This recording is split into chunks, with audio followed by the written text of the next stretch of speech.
மீனாட்சி அம்மனே நேர்ல போய் ஒருத்தருக்கு சாப்பாடு கொடுத்தாங்களா? யார் அந்த புண்ணியவான்?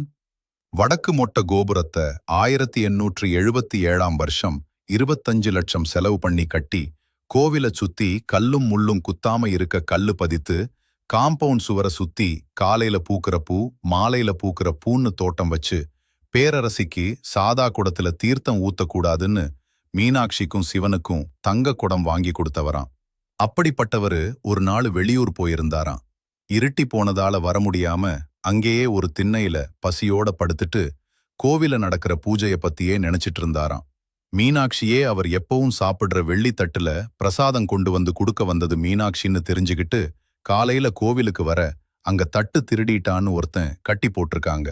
இவர் இந்த தட்டான்னு கேட்க, இது எப்படி உங்க கையில வந்ததுன்னு கேட்டாங்க. அதுக்கு மீனாட்சி இரவு உணவு கொண்டு வந்தாங்கன்னு சொன்னாராம். இனிமேல் நான் மதுரை விட்டு போக மாட்டேன். நான் போனா அம்பாள் என்னை தேடி வர்றாங்கன்னு தன் மனைவி இறந்ததுக்கு கூட போகாம இருந்தாராம்.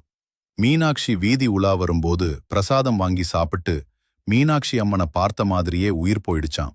அம்புட்டு நல்ல மனசு நாகப்ப செட்டியாருக்கு.